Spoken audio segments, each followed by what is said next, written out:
하나님의 말씀 마태복음 16장 13절부터 20절까지를 우리 합독하시겠습니다. 예수께서 빌립보 가이사라 지방에 이르러 제자들에게 물어 이르시되 사람들이 인자를 누구라 하느냐 이르되 더러는 세례 요한 더러는 엘리야 어떤 이는 예레미야나 선지자 중에 하나라 하나이다. 이르시되 너희는 나를 누구라 하느냐 시몬 베드로가 대답하여 이르되 주는 그리스도시요 살아계신 하나님의 아들이시니이다.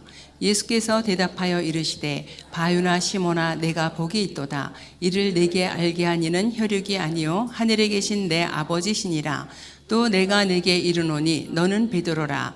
내가 이 반석 위에 내 교회를 세우리니 음부의 권세가 이기지 못하리라. 내가 천국 열쇠를 내게 주리니 내가 땅에서 무엇이든지 매면 하늘에서도 매일 것이요 내가 땅에서 무엇이든지 풀면 하늘에서도 풀리리라 하시고 이에 제자들에게 경고하사 자기가 그리스도인 것을 아무에게도 이르지 말라 하시니라. 아멘. 기도하겠습니다. 하나님 수원 캠프를 허락하시고 또 전도자들을 모으시고 또 말씀을 나누고 포럼하며 현장을 갈 수 있도록 은혜 주시는 주님 감사를 드립니다. 이번 캠프를 통해서 정말 개인의 인생의 절대 망대를 세우며 교회의 현장의 절대 망대를 세우는 하나님의 역사하시는 캠프가 되도록 주님이 역사하실 줄 믿고 예수 그리스도 이름으로 기도합니다. 아멘. 제가 여기 아까 올라와서 앉으니까 오래된 제 영적 문제가 나오더라고요. 사람 앞에 서는 거 정말 무섭고 힘들었었거든요. 그거 치유된 줄 알았는데 앉으니까 또 그게 영적 문제가 나와. 제가 하나님 앞에 그래서 하나님 저는 사람 앞에 서지 않고요. 하나님 앞에 서게 좀 해주세요. 이제 그랬거든요. 여러분 보니까 저는 목사 나이가 어리거든요. 근데 선배 목사님들 많이 계시지요. 또 이 지도해 주셨던 우리 이숙재 선생님도 계시지요. 이렇게 한번 이렇게 둘러보는 순간 한숨이 나왔는데요. 하나님이 은혜 주실 줄 믿고 또 하나님이 여러분 개인들에게 은혜를 주시도록 여러분이 좀 기도하시면서 우리 함께 말씀을 나누면 좋겠습니다. 제목을 하나님의 절대 망대를 세워라. 이번 캠프의 주제입니다. 여러분 개인에게 하나님의 절대 망대가 세워지고 또 현장에 갔을 때 현장의 절대 망대가 세워지고 교회 안에 하나님의 절대 망대가 세워지는 그런 은혜가 있으면 좋겠습니다. 오늘 첫 번째 제목은 영원한 구원 그리스도. 마태복음 16장 13절부터 20절. 하나님께서 우리에게 구원을 주셨는데요. 진짜 구원에 대한 진정한 감사가 있는 분들이 전도를 하게 되어지잖아요. 서론에 정말 나는 진정한 감사가 있는가? 이거는 다른 것에 대한 진정한 감사가 아니라 내가 구원을 받은 예수 그리스도를 믿고 구원을 받은 하나님의 자녀에 대한 정말 진정한 감사가 있는가? 내가 날마다 모든 일에 항상 진정한 감사가 되어지는가? 이게 우리의 영적인 상태잖아요. 나의 영적인 상태가 정말 구원으로 말미암아 감사한가? 제가 어제 우리 새가족 교육하면서 얘기를 했는데요. 아침에 이렇게 걸어서 교회를 오는데 제 안에 저희가 제게 질문을 하는 거예요. 네가 정말 행복하냐? 그런데 그 대답이 1초도 망설임도 없이 즉시로 어제보다 오늘이 더 행복합니다. 제가 이제 그렇게 제 마음속에 이렇게 대답을 하게 되어졌는데 정말 그리스도와 구원의 축복 때문에 감사하다면 우리는 찬양하고 예배하고 전도하고 기도할 수 있지요. 때로는 우리에게 구원을 받았는데 어려움도 오고요. 또 아픔도 오기도 합니다. 때때로는 우리에게 뭐죠? 위기도 오기도 합니다. 그렇죠? 어느 때는 정말 나는 실패했는가라고 생각할 만큼 이런 어려움이 올 수도 있습니다. 그런데요, 이 모든 것들이 그리스도 안에 있는 나의 진정한 감사와 행복을 빼앗아 갈 수 없다라는 겁니다. 우리가 뭐 살다 보니까 화도 안 난다, 짜증도 안 난다 이런 얘기가 아니고요. 진짜 구원에 대한 내 영혼의 깊은 감사가 있다면 이 모든 것들이 우리를 넘어뜨릴 수가 없는 거죠. 그래서 진정한 구원의 감사. 때로는 죽음이 와도 상관없다라는, 제가 이제 메시지를 준비하면서 그 생각을 했어요. 아니, 하나님이 나를 구원하시고 바로 나를 불러가셨으면 내가 진짜 영원한 천국에 하나님 품에서 안식을 하고 누릴 텐데 이 땅에 왜 살려두셨을까? 하나님 이유 없이 살려두시진 않잖아요. 그렇죠? 그럼 내가 살아있는 동안에 나의 할 일이, 나의 사명이 있는 거잖아요. 아, 그래, 하나님이 이것 때문에 나를 아직까지 안 불러가시는구나. 제가 우스운 얘기지만 60이 딱 넘으니까요, 무서운 게 없더라고요. 아프면 가면 되지. 뭐 사고 나면 뭐냐면 천국에 대한 이 확신이 너무 강하게 있으니까 아무것도 무서운 게 없는 거예요. 전에는 뭐 애들 좀 도와줘야지. 아이고, 애들이 주인이 하나님이니까 하나님이 하시지. 막 이런 어떤 담대함이랄까 뭐 이제 이런 게 좀 생겼었어요. 그래서 정말 우리의 구원은요, 죽음이 와도 상관이 없는 그런 구원입니다. 그러면은 정말 이렇게 우리가 진정으로 감사가 되어진다면 정말 나는 최고의 행복자가 맞냐? 내가 정말 최고의 행복한 사람이 맞냐? 그죠? 우리는 행복의 조건을 밖에서 찾을 수 있습니다. 그런데 밖에서 찾는 거 아니라 정말 이 최고의 행복에 대한 뭐가요? 확신, 또 누림이 있느냐는 겁니다. 이 부분이 안 되면은요, 세상 거 부럽습니다. 돈 많은 사람 부럽고요, 출세한 사람 부럽고, 성공한 사람 부럽고 이렇게 되어집니다. 그런데 내가 구원으로 말미암아 신명기서 말씀처럼 내가 정말 행복자다, 내가 최고의 행복자라는 이런 확신과 누림이 되어진다면 그러면은요, 이 자체가 전도자의 삶을 살게 되어집니다. 우리가 복음 받은 것이 사실 최고의 축복이잖아요. 그렇죠? 어찌 우리 안에 하나님이 영이신 성령이 올 수 있겠습니까? 우리가 이것이 최고의 축복이고 최고의 승리 아닙니까? 그런데 이것 외에 다른 것을 자꾸 본다면 아이고, 저기에 행복이 있는데 이렇게 되어지겠죠. 세 번째로는 그러면 나에게 조금 전에 말씀드린 것처럼 고난이 오고 핍박이 와도 그래도 괜찮냐? 그죠? 나에게 고난도 오고 핍박도 오고 어려움도 올 수 있잖아요. 그런데 그래도 괜찮냐? 그래도 괜찮은 이유는 뭐죠? 영원한 하나님의 나라를 이미 유업으로 받고 있기 때문에 그렇습니다. 어려움과 환난이 온다 할지라도 이미 우리가 지금 영원한 하나님 나라의 유업을 받았고 이 땅에서 누리고 있는 거죠. 이제 오늘 본론으로 본문을 좀 보면은요, 본문이 뭐죠? 빌립보 가이사라 지방에 이렇게 나와요. 원래 지방이 이 이름이 아니랍니다. 빌립 총독이 로마에 속국되어 있으니까 가이사 황제에게 아부하기 위해서 붙여진 이름이에요. 그러면 이거를 우리가 육신적으로 그냥 그 아부하려고 붙였구나 이 정도가 아니라 이게 현재 교회의 상태고 현재 성도들의 모습인 것입니다. 그죠? 로마에 속국되어진 이스라엘을 상징하는 이름이잖아요, 이름이. 그러면은 영적으로는요, 세상과 사탄에 잡힌 교회의 상황인 거예요. 또 하나님의 백성인 이스라엘이 로마의 속국이 된 거예요. 지금도 하나님의 백성들이 세상의 노예가 되고 속국이 되어져 가지고 영적으로 고난받는 현장하고 똑같은 상태입니다. 그래서 우리 예수님 공생의 사역을 보면은요, 우리 사복음서 강단 2주 동안 계속 받았잖아요. 예수님이 다니시던 현장을 한번 여러분이 지금 머릿속에 쭉 그려보세요. 예수님이 다니시던 현장이 어떤 현장이었었죠? 가는 곳마다 불치병 환자, 가는 곳에 문둥병 환자, 또 눈먼 자, 38년 된 병자, 12년 된 혈루병자, 손 마른 자, 예수님이 가는 모든 현장에 이런 불치병 환자들이 있었습니다. 또 예수님이 가는 현장이 정신병자, 귀신 들린 사람들, 또 영적인 병이 가득했던 그 이스라엘을 뜻하는 그 이름이 뭐냐? 이 가이사라 빌립보 지방. 지금 이제 빌립보 가이사라인데 먼저 성경에 가이사라 빌립보로 나왔죠. 이렇습니다. 그러면 지금 우리나라를 한번 보시면은요, 오면서도 잠깐 이렇게 우리 포럼을 좀 했었는데, 제가 우리 최민기 목사님께서 수요일날 설교하실 때 이렇게 한 대 얻어맞은 것 같았었어요. 왜냐하면은 야곱이 평안할 때 언약을 놓치고 다윗이 평안할 때 언약을 놓치고. 근데 제가 생각해 보니까 엄마 지금이 제일 평안한 거예요. 이때 하나님이 나에게 언약 속으로 들어가라고 이 부족하고 모자라고 연약하고 아무것도 가진 것도 없는 나를 메신저로 세우셨구나. 정말 솔직히 이렇게 우리 목사님 계신데 솔직히 말씀드리면 우리 목사님 지난주 월요일에 미국 가시기 전까지 제가 무슨 기도했냐면 하나님 바꿔주세요.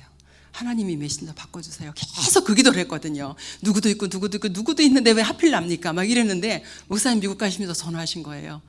아, 이제 안 바꿔주려는가 보다. 그래서 이제 그때서야 포기를 했거든요. 사실은 제가 가장 지금 평안하다고 생각할 이때에 뭐냐면 아무것도 거리낄 게 없는 거예요. 뭐 현장에 가서 사람을 만나도 또 우리 아이들을 봐도 뭐 아이들은 내 도움의 손길이 필요한 아이도 있지요. 근데 뭐 제가 도와준다고 뭐 달라질 게 뭐 있습니까?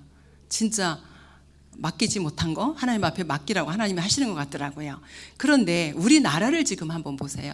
130년 전에 우리나라에 복음이 들어왔잖아요. 복음이 들어와서 부흥운동이 일어나고 뭐 엄청나게 교회가 세워지고 막 그랬습니다. 그러면서 우리나라가 강대국 비슷하게 돼버렸어요. 지금 거의 강대국 수준이 될 만큼. 그런데요, 교회에는 복음이 없고요. 교회는 무너지고 있고요. 그럼 교회가 무너진다는 증거가 뭐 있냐? 정신병 시대가 돼버렸어요. 우리나라가. 중독 시대가 돼버렸습니다. 그 정도인가요? 현장에는 타락과 음란이 완전히 판을 치는 세상이 돼버렸습니다. 더 나아가서는요, 세계 OECD 국가 중에 청소년 자살 1위, 노인 자살 1위, 세계 자살 1위가 돼버렸습니다. 그럼 우리나라가 지금 이런 상태에 있는 거예요. 이 로마에 속국되었던 이스라엘하고 별 바름 다를 것이 없는 상태가 지금 돼버린 우리나라 현장입니다. 그럼 이 현장을 두고 지금 우리 여러분 전도자들을 부르셨어요. 그럼 우리 전도자들이 갈 현장이 어디예요? 지금 이런 현장을 가야 돼요. 근데 이런 현장에서 지금 교회가 있음에도 불구하고 세상은 멸망 가운데로 가는 현장이고요. 교회가 있음에도 불구하고요, 세상 밖에 정신병자들 많죠. 교회 안에도 많습니다. 교회 안에도 우울증, 공황증, 조현병 환자들 많이 있습니다. 근데 교회 안에는 뭐예요? 숨기고 있어요. 차라리 드러내면 좀 날 텐데 숨기고 있거든요. 이런 상황입니다. 그래서 복음이 사라지고 교회가 무너지는 시대에 하나님께서 우리 교회를 부르시고 복음만 증거하는 교회로, 이 복음을 현장에 전달하는 교회로 세우셔서 전도 캠프 시대를 또 이렇게 열어가십니다. 이때에 이런 현장을 두고 예수님께서 중대한 질문을 하세요. 예수님의 질문이 뭐라 그러냐? 첫째, 너희는 그랬어요. 너희는 나를 누구라고 하느냐? 여기서 너희는 불신자인가요? 아니에요. 예수님 따라다니는 사람들이에요. 지금 교회에 있는 성도들이에요. 묻습니다. 너희는 나를 누구라고 하느냐? 그러니까 뭐라고 대답해요? 아, 세례 요한입니다. 세례 요한은 뭐예요? 정의를 부르짖었던 사람이죠. 헤롯이 동생이 아내를 취하니까 그거 잘못됐다고 막 했어요. 그랬더니 헤롯이 요한을 갖다가 옥에 가둬버렸어요. 어느 날 헤롯의 생일날이 됐습니다. 이때 그 동생의 아내 헤로디아의 딸이 춤을 췄어요. 헤롯이 너무 기뻐서 내가 너한테 뭐 해줄까? 그러니까 이 딸이 엄마한테 가서 물었어요. 엄마 뭐 해달라 그럴까? 그랬더니 세례 요한의 목을 달라 그래라. 세례 요한이 그 앞에는 한 일들이 많아요. 그런데 그렇게 정의를 부르짖었는데 결국은 헤로디아의 딸의 춤값으로 그날 목이 베입니다. 이거는 세례 요한이 잘못됐다는 얘기를 하고 싶어서 하는 게 아니에요. 지금 우리 대통령 박근혜 내려와라, 문재인 내려와라, 윤석열 내려와라, 다음에 또 세우지만 아마 또 내려와라 할 겁니다. 복음 없는 정치 현장, 그죠? 복음 없는 세상이 지금 이렇게 되어지고 있는데 그 현장에서 복음이 아닌 정의를 부르짖어 가지고는 사회개혁이 안 된다라는 거죠. 두 번째는 엘리야라고 합니다. 엘리야는 구약시대에 아주 기적을 일으켰던 능력의 선지자였죠. 지금 이 시대의 사람들이 전부 병들고 아프고 문제투성입니다. 밥 없는 데 가니까 예수님이 오병이어의 기적, 칠병이어의 기적을 일으킵니다. 병자들을 만나니까 병자들 다 고쳐져요. 그러니까 예수님을 저렇게 기적을 일으켜서 우리를 살리는 분이구나 라고 복음을 틀리게 이해를 했습니다. 우리에게 기적은 뭐예요? 우리에게 기적은 하나님 떠나서 죄와 사단의 종로로 타던 내 안에 하나님이, 예수님이 성령으로 내 안에 오신 것이 최고의 기적입니다. 이보다 더 큰 기적을 어디 가서 찾겠어요? 그죠? 우리가 구원받을 자격이 있나요? 구원받을 조건이 아무것도 없어요. 그럼에도 불구하고 하나님의 영이신 성령이 내 안에 온 것이 최고의 기적입니다. 그런데 이 이스라엘 백성은 속국센 상태에서 먹을 것 생기면 되고 병 나음 되고 이거를 기적으로 생각하고 예수님을 엘리야로 틀리게 이해를 했던 겁니다. 또 예레미야라고 하죠. 예레미야는 뭐예요? 완전히 그 박해 운동했다 그러는데요. 예레미야가 박해 운동을 한 건 사실 아닙니다. 이스라엘 백성이 바벨론의 포로로 끌려가고 남자들은 다 다른 나라로 팔려가고 누가 남았어요? 과부하고 고아들이 남았습니다. 과부하고 고아가 남았는데 예레미야가 이걸 보고 울었어요. 그랬더니 사람들이 예레미야는 이 박해주의를 하는 사람인가 보다라고 오해를 했어요. 근데 예레미야가 울은 거는 그 과부와 고아가 불쌍해서 울은 게 아닙니다. 복음이 끊어지고 우상 숭배하다가 이스라엘이 바벨론의 포로로 잡혀간 이 영적인 상태를 보고 울은 거예요. 근데 이제 잘못 이해를 한 거지요. 그렇게 하다 보니까 이 영적인 비참함을 보고 울었는데 이것을 박해주의로 오해를 하게 되어진 겁니다. 그래서 사람들이 예수님을 예레미야다 이렇게 이제 말을 했죠. 우리가 복지를 보면은요, 참 우리나라 복지가 참 좋더라고요. 제가 이제 우리 이제 기초생활수급자인 이렇게 가정을 갔어요. 갔더니 200만 원 되는 침대도 있고요. 이렇게 그래요. 그래서 침대가 참 좋아요. 그랬더니 이거요, 제가 기초생활수급자라고 나라에서 준 거예요. 그런데 이런 복지는요, 아무리 해도 근본 복지가 안 됩니다. 그렇죠? 방은 지하 단칸방 같은 데 가서 사는데 TV 엄청 큰 거 있고요. 그리고 저기 저 있는 TV보다 더 커요. 그리고 세탁기도 아주 좋은 거 있어요. 좋다고 하니까 뭐라 그러냐. 이거요, 추석 때, 설 때 저 동사무소나 구청 가가지고 한번 이렇게 좀 들었다 놨다 하면은 줍니다. 그럼 이런 복지 가지고 사람 살릴 수 있나요? 이런 복지 가지고는 전혀 사람 살릴 수 없는 거예요. 그렇죠? 진짜 근본 복지는 뭐예요? 복음으로만 가능합니다. 네 번째는 선지자라고 합니다. 선지자는 종교지요. 종교는 귀신을 섬기는 것이 종교잖아요. 그렇죠? 귀신을 섬기는 것이 종교고, 이 종교는요, 지옥 배경을 이길 수가 없습니다. 종교로는 죄의 권세를 이길 수가 없습니다. 종교로는요, 사탄을 이길 수가 없어요. 인간의 근본 문제 절대로 해결할 수 없습니다. 그러니까 하나님 떠난 사람들이 절대로 해결할 수 없는 이 영적 문제를 가지고, 그리고 어때요? 몸부림칩니다. 그래서 만든 것이 뭐예요? 그게 종교입니다. 복음은요, 하나님이 찾아오신 것이고, 복음은 우리에게 생명을 주신 것이고, 죽은 영이 살아나는 것이 복음이잖아요. 나의 창조주 되신 하나님, 그 아버지를 만나는 것이 복음입니다. 그런데 사람들이 너를 누구냐, 여기서 사람들은 지금 예수님을 따라다니던 사람들이었어요. 불신자가 아니고. 사람들이 어떻게 알고 있어요? 이 복음을 그냥 비슷한 복음으로, 다른 복음으로, 틀린 복음으로 이렇게 알고 있습니다. 예수님이 좀 답답하셨겠죠. 예수님이 다시 질문합니다. 그러면 너희는 제가 여기 잘못 썼네요. 여기 사람들이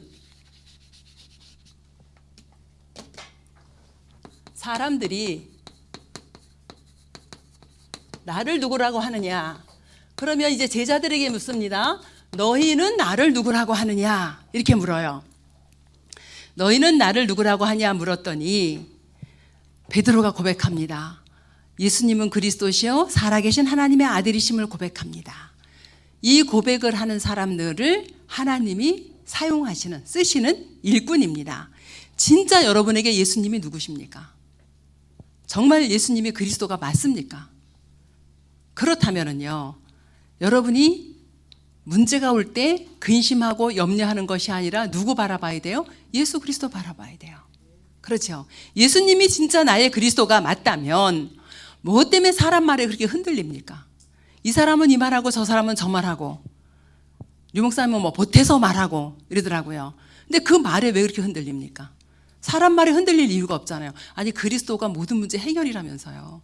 그런데 왜 사람 말에 흔들립니까? 본질이 아닌 것 때문에 흔들릴 이유가 전혀 없는데 대부분의 성도들이 본질이 아닌 다른 것 때문에 흔들립니다. 그죠? 정말 예수님이 그리스도가 맞다면 시험이 오면 넘어서야죠. 근데 시험거리가 오면 옳거니 하고 시험 들어버립니다. 그죠? 아니죠. 진짜 우리가 살아가면서 뭐 잠깐 내가 짜증이 났다 이런 걸 말하는 게 아니에요. 본질이 흔들리는 겁니다. 정말 예수가 그리스도가 맞다면 우리는 어떻게 해요? 염려할 것도 불평할 것도 원망할 것도 없습니다. 오직 뭐예요? 진정한 감사. 그죠? 정말 내 영혼 깊은 곳에서 그 감사와 감격이 넘쳐나는 이런 사람들이요. 전도할 수 있습니다. 그렇죠?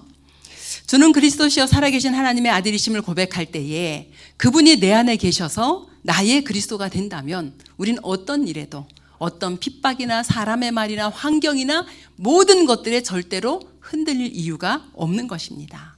그분은 어떤 분이에요? 영세전에 계셨던 그리스도입니다. 우리가 구원받은 시간표들이 있지요. 그런데 하나님은 그 시간표에 우리를 구원하신 게 아닙니다. 영세전에 우리의 구원을 예비하셨다가 하나님의 시간표에 우리를 구원하신 거죠. 그래서 영세전부터 영원까지 우리를 인도해 가십니다. 그 영세전에 계셨던 그리스도께서 2024년 전에 성육신해서 이 땅에 오신 거예요. 이 땅에 오셔서 십자가에서 우리의 모든 문제 완전히 끝내시고 그리고 부활하신 그 주님이 지금 저와 여러분 속에 함께 계시는 겁니다. 그럼 이 함께하는 임마누엘의 축복이 우리가 24시간 누려질 수 있도록 하는 것이 이제 말씀이고 기도고 전도지요. 그러면 이 부활하신 주님이 우리 안에 계시다가 하늘 보좌에서 만국을 다스리시다가 재림주로 오시게 되어지지요. 그리고 심판주로 오십니다. 그래서 우리를 어디로요? 영원한 나라로 우리를 인도해 가십니다. 그래서 이 사실을 보고 내가 정말 최고의 복을 받았구나. 그죠? 감사가 되어져야 되고요. 예수 그리스도를 고백한 베드로에게 바요나 시모나 내가 복이 있도다 그랬어요. 그러면은 우리의 복이 뭡니까? 오늘 가서 역사가 막 일어나야지 복일까요? 내가 캠프 문제가 있는데 그 문제를 두고 캠프 왔더니 가보니까 문제가 해결돼서 이게 복일까요? 그게 복이 아니잖아요. 예수가 그리스도로 믿어지는 자체가 복입니다. 그죠? 예수가 그리스도로 믿어지고 영접한 그 자체가 복이에요. 그리스도를 만나고 하나님의 자녀가 되고 하나님이 함께 하는데 이 축복을 우리가 누리는 것이 복입니다. 그래서 우리는 나의 그리스도, 나의 주를 고백을 하게 되어지죠. 이 예수는 그리스도다 고백을 딱 하고 나니까 하나님이 축복하셨어요. 예수님이 축복하셨어요. 뭐라고요? 이 반석 위에 내 교회를 세우리니 그러셨어요. 예수를 그리스도로 고백한 여러분들 통해서 뭐가요? 전도가 되게 하시겠다라는 겁니다. 그것도 누가요? 예수님께서 내가 내 교회를 세우리니. 그럼 우리는 뭐예요? 우리는 도구입니다. 그죠? 교회를 세워가는 도구예요. 하나님 앞에 쓰임 받는 일꾼인 겁니다. 그래서 이 축복을 우리가 누리는데 어떻게 하나님의 자녀된 신분, 하나님의 자녀된 신분, 하나님의 자녀된 권세, 이걸 어떻게 해요? 누리는 겁니다. 우리가 무엇을 많이 하는 게 아니에요. 하나님의 자녀된 신분과 권세를 누리고 우리에게 주신 보좌의 배경, 우리에게 주신 사명, 이것을 누리는 겁니다. 이럴 때에 하나님께서 내게 주신 영원한 축복들이 눈에 보이게도 나타나는 거죠. 영적인 축복이. 교회를 세우리니 교회가 세워지면 어떻게 되죠? 교회가 세워지면은 음부의 권세를 이길 수 있습니다. 음부의 권세가 우리를 이길 수가 없고 우리가 음부의 권세를 이길 수 있는 이 권세가 우리에게 와 있습니다. 나를 통해서, 여러분을 통해서 또 다른 사람이 살아나고 그 교회들이 모여있는 모든 곳에 뭐가요? 이 음부의 권세가 완전히 무너지게 되어집니다. 오늘 저와 여러분이 가는 현장, 또 교회, 또 우리가 영원한 망대를, 지금 하나님의 절대 망대를 세우고자 하는 그 현장 속에 하나님께서 교회를 세워 가시는 겁니다. 그래서 음부의 권세는 무너지고 완전히 떠나가게 되어지지요. 세 번째로 주신 축복이 천국 열쇠를 주리니 그랬어요. 천국 열쇠, 예수 그리스도의 이름, 천국의 문을 여는 열쇠, 뭐죠? 보좌의 문을 여는 열쇠. 말하면 뭐예요? 시공간을 초월하는 이 응답을 받을 수 있는 열쇠를 이미 저와 여러분에게 주셨습니다. 그래서 오늘 여러분이 가는 현장에 누가 동원됩니까? 눈에 보이지 않는 영적인 존재 천군과 천사가 동원이 되어지고요. 천군과 천사가 동원되어지는 그 현장에 하나님의 성령으로 역사하니까 흑암의 세력은 완전히 무너지게 되어지고요. 그리고 뭐가 임해요? 하나님의 나라가 임하게 됩니다. 이 축복을 받은 우리들이 이제 현장으로 가게 되어지는데, 그러면은요, 세 번째로 지금 중요한 거는 이 예수가 그리스도 되심을 현장에 가서 전달을 해야 되잖아요. 그죠? 예수는 그리스도다. 이것이 복음이잖아요. 그죠? 이 복음의 비밀을 우리가 너무너무 잘 알고 있습니다. 귀가 닳도록 들었어요. 그죠? 아이고, 좀 그만 좀 하지. 그럴 정도로 들었어요. 자, 그러면 예수 그리스도는 뭐죠? 예수 그리스도는 하나님의 형상을 회복하게 합니다. 하나님의 형상을 회복하는 그 이름이 뭐예요? 예수 그리스도예요. 하나님 떠나 있던 인간에게, 원래 인간에게 주셨던 하나님의 형상을 회복하는 그 이름 예수 그리스도. 그죠? 이 이름을 가지고 오늘 현장에 갔을 때에 하나님의 형상을 회복하는 사람들이 나오게 되어지는 거죠. 하나님은요, 우리에게 우울한 감정을 주신 적이 없어요. 우리에게 불안을 주신 적이 없고요, 두려움을 주신 적이 없습니다. 하나님은 사람에게 공포를 심어준 적이 없어요. 그런데 왜요? 창세기 3장에 선악과를 따먹자마자 바로 뭐가 들어왔어요? 하나님이 찾습니다. 아담아, 내가 어디 있느냐. 아담이 어디 있는 장소를 몰라서 묻는 게 아니라 아담에 대한 정체성을 묻는 건데, 아담이 뭐라 그러죠? 내가 두려워하여 동산 나무 뒤에 숨었나이다. 그럼 내가 너에게 먹지 말라고 명한 선악과 먹었냐? 그것 먹은 것 뭐라 그래요? 하나님이 주신 저 여자 때문에 먹었습니다. 내가. 그 하와는 뭐라 그래요? 저 뱀이 속여서 먹었습니다. 그때부터 이제 핑계도 생기고 책임도 전가하고 이런 모든 만 가지 문제가 언제 들어와서 창세기 3장에 들어왔어요. 언제요? 하나님의 형상을 잃어버린 그 순간에 들어오게 되어진 거지요. 그래서 예수 그리스도는 원래 인간에 주셨던 하나님의 형상을 회복하는 이름이고요. 예수 그리스도는 창세기 3장 문제를 해결하는 이름입니다. 창세기 3장 우리 너무너무 잘 알죠? 근본 문제, 영적인 문제 때문에 하나님을 떠나서 영이 죽은 상태가 돼버렸어요. 그죠? 사탄과 지옥 배경 아래 잡혀버린 상태가 됐어요. 원죄 때문에 저주와 재앙이 들어오는, 사탄의 유혹을 받아서 하나님의 말씀에 불순종하는 죄를 짓고 하나님을 떠났습니다. 이 창세기 3장 문제를 누구도 해결할 수가 없어요. 이 창세기 3장 문제가 개인에게 시작돼서 가문을 통해서 저와 여러분에게 내려왔고, 저와 여러분의 후대들에게도 내려갈 수 있고요. 그리고 가정에도 문제가 옵니다. 그러면 이 문제를 해결하기 위해서 예수를 믿어야 되냐? 그게 아니죠. 그죠? 하나님의 형상을 회복하는 이 이름, 하나님의 형상을 회복하면 뭐예요? 나머지 것은 다 해결이 되어지는 거예요. 그런데 우리는 뭐 하죠? 이 문제를 다 하나님 앞에 얘기하죠. 하나님의 형상 이미 회복했으면 이 문제 해결이 우리의 문제가 아니라는 겁니다. 이건 하나님이 하실 일이지요. 그래서 창세기 문제를 해결해 줄 자가 필요한데, 그 창세기 3장 문제를 해결할 수 있는 그리스도를 하나님이 이 땅에 보내신 거죠. 저와 여러분이 나에게 있는 창세기 3장의 문제를 직면할 수 없다면 우린 그리스도가 필요 없습니다. 그죠? 나에게 있는 창세기 3장의 문제를 마주할 수 없으면, 내가 하나님을 떠나 있었고 내가 죄와 저주와 재앙 가운데 사단의 종노릇 하는구나, 이 나의 창세기 3장의 영적인 상태가 보여지고 인정이 되어져야지. 그럼 여기서 빠져나오는 그리스도 필요하잖아요. 그렇죠? 근데 나의 창세기 3장이 인정이 안 되면, 이 문제를 직면해서 볼 수 없다면 그리스도도 필요 없게 되어집니다. 불신자들이 말하는 게 그거잖아요. 나 다 필요 없어. 넌 내 힘으로 살 거야. 내 주먹으로 살 거야. 이렇게 하잖아요. 그래서 진짜 나에게 있는 창세기 3장 문제를 직면해 보고 거기서 어떻게 해요? 그리스도의 필요성을 깨달은 사람이 예수 그리스도를 영접하지요. 오늘도 현장에 가면 똑같을 겁니다. 현장에 있는 불신자들이 여러분이 복음을 전할 때에 내 문제가 이거였구나라고 인정되는 사람이 예수 그리스도 영접하게 되어져요. 아무나 붙잡고 영접하세요. 그거 안 하셔도 됩니다. 그거는. 그죠?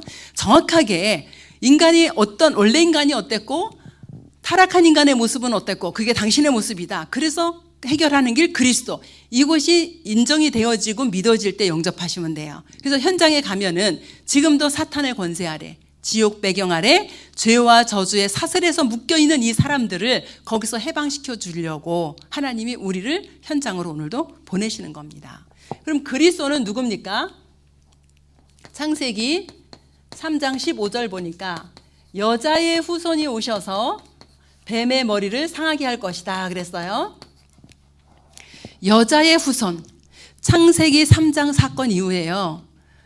바로 복음을 주십니다. 창세기 3장 14절 보면은 뱀에게 하는 거잖아요. 그런데 그 뱀, 사단의 권세를 깨뜨리겠다고 바로 복음을 주셨어요. 네가 왜 실수했냐? 네가 왜 넘어졌냐? 먹지 말라는 선악과는 왜 따먹었냐? 이렇게 하나님 말씀 안 하셨어요. 바로 복음 주시면서 해방되는 길, 빠져나오는 길을 주셨습니다. 그래서 창세기 3장 문제 해결하신 여자의 후손이 사단의 권세를 완전히 깨뜨리셨고요. 출애굽기 3장 18절에 희생제사, 피제사죠. 이 희생제사의 비밀을 주시면서 어린 양의 피 바른 날 모든 애굽의 저주와 재앙과 노예와 무슨 죽음의 권세에서 완전히 유월돼 넘어갔잖아요. 완전히 해방이 되어졌습니다. 그래서 주는 그리스도시여 살아계신 하나님의 아들이십니다라는 이 고백은 출애굽 때처럼 나의 모든 원죄로 인하여 오는 저주와 죽음과 재앙을 완전히 유월시킨 예수 그리스도입니다. 이사야서 7장 14절에 임마누엘이죠. 동정녀 탄생으로 오셔서 하나님 떠난 우리에게 하나님이 함께 하시겠다 이렇게 말씀을 주셨습니다. 영적으로 사단에 노예되고 포로되고 돈에 붙잡혀버리고 세상에 포로돼 버리고 이런 인생을 완전히 끝낼 수 있는 이름이 뭐냐? 임마누엘입니다. 그렇죠? 그래서 완전히 하나님의 자녀로 하나님이 함께하는 축복을 누릴 수 있는 이 축복을 주신 이름이 임마누엘입니다.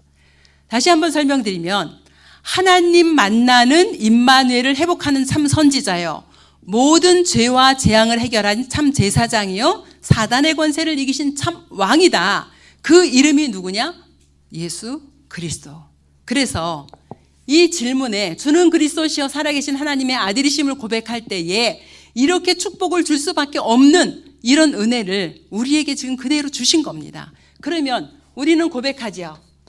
지금 이거 베드로의 고백이 아니라 여러분의 고백입니다.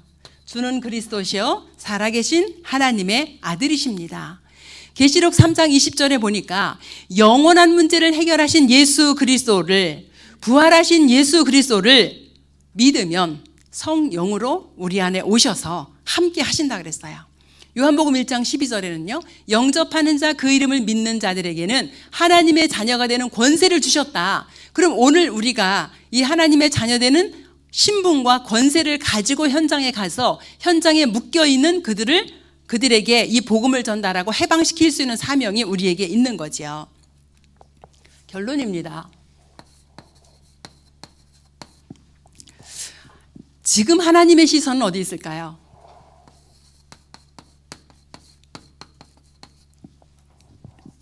제가 이 판서를 하면 계속 칠판에다 가득가득 쓰더라고요. 그래서 오늘 좀 덜 쓰려고 설명을 좀 많이 하고 있는데요. 하나님의 시선이 어디 있을까요? 하나님의 자녀된 신분, 흑암 권세 떠나보내는 권세, 보좌의 배경을 누리는 증인에게 하나님의 시선이 있습니다. 그 하나님의 시선은 지금 어디에 있다고요? 자, 구원 받은 자, 구원 받은 자와 누구요? 구원 받을 자. 여기 하나님의 시선이 있습니다. 제가 이제 한 2주 전인가요? 혼자 여행을 좀 갔었어요. 여행을 가는데 제가 이렇게 전도자의 영적인 상태가 아니었거든요. 그래서 아무것도 안 챙기고 가방에 그냥 딱 필요한 거, 하룻밤 자고 올 거, 뭐 갈아입을 옷도 없이 그냥 이렇게 갔어요. 새벽 4시 반에 이제 집에서 나와가지고 택시를 타고 광명역을 가는데, 전도자 복음 전할 생각을 해야 되잖아요. 입 딱 다물고 갔어요. 그리고 이제 KTX를 타고 부산역에서 내려서 택시를 타고 목적지를 설명을 했어요. 그랬더니 이제 가시면서, 근데 제가 그냥 전도하려고 물은 게 아니에요. 그냥 물었어요. 저기 사장님, 제가 가는 이 목적지하고 혹시 동삼동하고는 거리가 얼마나 됩니까? 이랬어요. 제가 분명히 동삼동이라 그랬거든요. 근데 이 운전하시는 분이 뭐라 그러냐면 임마누엘 교회요? 이러시는 거예요. 네? 아, 임마누엘 교회 교인이세요? 이제 그때 내가 이제 웃으면서 이렇게 했어요. 그랬더니 아니요, 저는 무교입니다. 이래요. 근데 임마누엘 교회는 왜요? 그러니까 아, 부산역에서 임마누엘 교회에 가는 사람들이 많습니다. 이러는 거예요. 근데 제가 임마누엘 교회를 물은 게 아니고 동삼동이라 그랬단 말이에요. 그럼 내가 아무리 영적인 상태가 전도자의 상태가 아니라 할지라도 아, 이 사람이 예비된 영혼이구나, 이 정도는 생각을 하잖아요. 그래서 이제 복음을 좀 이렇게 전했어요. 이제 근본 문제를 다 이제 설명을 하고 그리스도를 설명하려고 그러는데 이분이 갑자기 하는 말이, 제가요 이제는 하나님 앞에 회개할 때가 됐는가 봐요, 이러시는 거예요. 아, 그러시냐고. 그래서 이제 그럼 회개를 어떻게 해야 되는지 설명을 드리겠다. 복음 설명 다 하고, 그리고 이제 목적지 거의 다 갔을 때 이제 영접을 했어요. 이제 운전하시니까 눈 뜨고 그냥 하세요. 믿어지시면 하세요. 꼭 하실 필요 없습니다. 그러니까 이분이 영접을 다 하세요. 그러고 있다가 이제 제가 그러면 그 임마누엘 교회 아시니까, 제 영적인 상태가 전도지도 한 장 안 가져갔거든요. 줄 게 없어요. 그래서 임마누엘 가서 주일 되면은 1시간 차대놓고 예배 드리세요. 그러니까 아, 그렇게 해보겠습니다. 이러시는 거예요. 이제 그렇게 하고, 아, 하나님이 진짜 내가 전도자가 맞긴 맞는가 보다. 내 전혀 준비 안 하고 왔는데, 근데 전도지 한 장 드릴 게 없잖아요. 그래서 그냥 임마누엘 교회 가라 그랬어요. 그리고 이제 그 중간에도 여러 가지 있는데, 이제 그 다음날 돌아오면서 제가 광명역에 내려가지고 핸드폰으로 뭘 좀 찾아보느라고 앞에 사람이 다 택시 타고 갔는데 제가 계속 찾고 있었어요. 그래서 이제 좀 시간이 한 5분 정도 지난 것 같아요. 그러고 있다 제가 이제 택시를 탔어요. 택시를 탔는데 제가 시간을 생각을 못하고, 아우, 사장님은 저녁은 드셨어요? 이랬네요. 그랬더니 이분이 하는 말이, 지금 몇 시인데 저녁을 먹습니까? 이러는 거예요. 한밤중이거든요. 그러니까 저녁은 벌써 먹은 거죠. 그러시냐고. 이제 저도 민망해서 이제 할 말이 없어가지고 뭐라 했냐면, 아유, 사장님 혹시 뭐 이렇게 종교 가지신 거 있어요? 그랬더니 아, 제가 전엔 교회 다녔는데 광명으로 이사 오면서 지금 교회를 안 다닙니다. 이러세요. 그럼 이분도 또 예비된 영혼인가 보다 싶어 이제 복음을 쭉 이렇게 전하게 됐어요. 왜 교회를 다니다 말을 수밖에 없었는지, 왜 사장님이 교회를 다니다가 그만두고 안 가도 되는 상태가 됐는지, 이걸 이제 쭉 복음을 전했어요. 이 상태잖아요. 복음을 쭉 전하고 이제 교회 앞에까지 왔어요. 우리 해오름 초등학교 앞에까지. 그래서 정말 예수님을 믿고 싶습니까? 그러니까 그렇대요. 그럼 예수님을 마음에 모셔드리면 됩니다. 그래서 성경 구절 쭉 얘기하고 영접 기도를 했어요. 근데 이분이 뭐라냐면 아, 이게 뭐지요? 이러는 거예요. 그래서 뭐가요? 그랬더니 자기 마음이 지금 너무 벅차대는 거예요. 너무 기쁘다는 거예요. 그래서 아, 생명이 살아나서 그런 겁니다. 이제 설명을 해주고, 또 전도지 없잖아요. 그래서 사장님 혹시 저한테 전화번호를 주시면은 제가 이게 복음 메시지를 하나 보내드리겠습니까? 아, 예. 그래가지고 전화번호를 받아가지고 바로 우리 새가족 1주차를 보내드렸어요. 답장이 왔어요. 제가 이거 꼭 보고, 그리고 이제 신앙생활 회복하겠다고 답장이 왔어요. 하나님의 관심. 제가 이제 전도를 했다 이 얘기를 하려고 하는 게 아니고, 구원받은 자가 가는 곳에 누굴요? 구원받을 자를 준비해 놓으셨다는 거예요. 우리 오늘 캠프팀이 가는 현장에 구원받을 자를 준비를 해 놓으셨다라는 겁니다. 하나님은요, 복음 가진 자, 똑같은 얘기이긴 한데요, 복음 가진 자에게 누구요? 복음 받을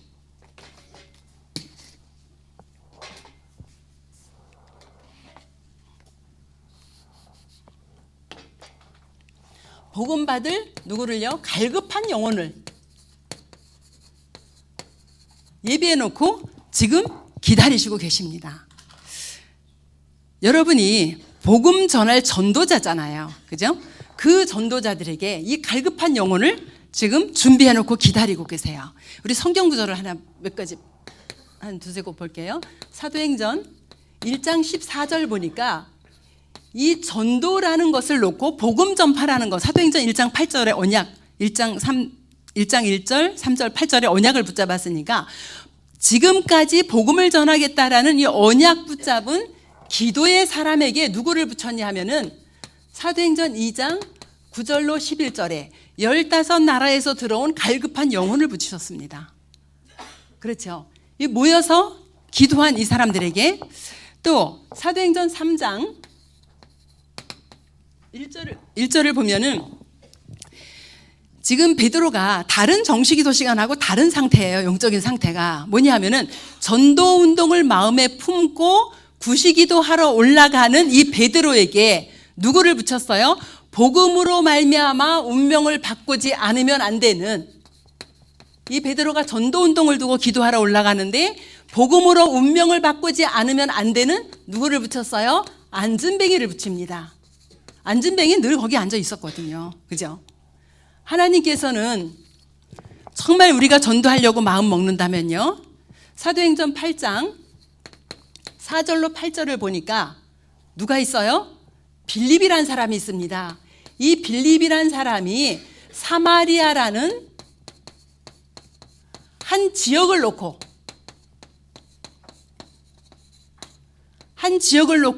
기도하며 들어갔어요. 지금 우리 6지역, 세 분이 하면 7지역이 되어지는데요. 이 지역을 놓고 기도하면서 지금 들어가는데 그 사마리아 현장에 뭐가 있었어요? 복음이 전파되니까 그 성에 큰 기쁨이 있었더라 그랬습니다.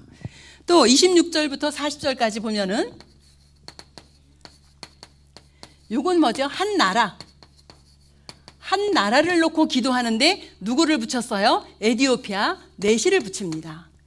우리가 한 지역을 놓고 한 나라를 놓고 기도할 때 하나님이 분명히 그 지역을 변화시킬, 그 나라를 변화시킬 일꾼들을 붙인다라는 겁니다. 아이고 우리 여기 수원 캠프 하는데 무슨 한 나라요? 현장에 가면 다민족들이 있습니다. 하나님이 어떤 영혼을 붙일지 몰라요. 어떤 영혼을 예비해 놓으셨을지 몰라요. 그죠? 성경 구절 하나 더 보면은 사도행전 14장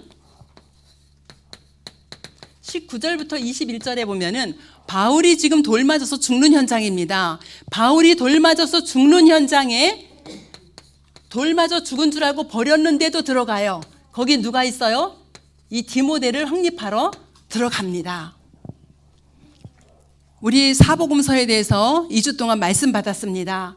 자, 언약 붙잡고 기도하고 있는데 거기에 누굴 붙였어요? 15나라에서 들어온 제자를 붙이셨습니다. 그죠? 제자 운동할 수 있도록. 그 다음에 이 안진뱅이 사마리아 현장을 치유하는 이런 역사가 일어났습니다. 또 뭐죠? 한 나라 넷이 성공자입니다. 성공한 이 내시를 통해서 한 나라를 살릴 수 있도록 하셨습니다. 디모데 뭐죠? 후대입니다. 어린 양을 먹여라 한 후대. 이 사복음서의 일들이 오늘 여러분들이 가는 현장에 그대로 응답으로 올 겁니다. 이 확신을 가지시고 여러분이 오늘 현장으로 가시는 그런 은혜가 있기를 원하고요. 그래서 여러분 가신 현장에 어제 선포되어진 사복음서 예수 그리스도의 공생의 일 아버지가 하시는 것을 여러분들이 확인하시고, 그리고 마음속에 뭐 둬야 돼요? 하나님의 절대망대. 그죠? 여러분 개인이 말씀과 기도와 전도의 축복을 누린 절대망대가 지어지고요. 현장에 갔을 때 여러분, 저는 그렇게 기도해서 하나님 많이 문이 열려도 좋지만 한 조의 한 현장이라도 하나님께서 정말 이 절대망대를 세워서 지속할 수 있는 그런 현장을 하나님이 주세요. 그 기도했거든요. 그럼 우리가 오늘 내일 모레까지 캠프하면서 뭐 세우면 돼요? 이 하나님의 절대망대를 여러분 개인 안에, 우리 이 교회 안에, 또 어디요? 우리가 갔던 모든 현장 안에 이 하나님의 절대망대를 세우는 그런 은혜가 있기를 원합니다. 기도하겠습니다. 주님 은혜를 감사합니다. 하나님께서 오늘 우리에게 주신 말씀 붙잡고 우리 전도자들이 현장으로 갑니다. 하나님 그 현장에는 분명히 예비된 영혼들, 예비된 제자들, 갈급한 자, 충성된 자, 사명자들이 있을 것입니다. 우리 모든 전도자들에게 정말 성령의 인도받는 기도 속에서 성령의 세밀한 인도를 받고 성령의 역사를 체험하게 하시고 어떤 상황에서도 불신앙하지 아니하고 사람의 말 하지 아니하도록 주께서 축복하여 주시옵소서. 캠프를 통해서 주님의 영광 받으시기 원하옵고 예수 그리스도의 이름으로 기도합니다.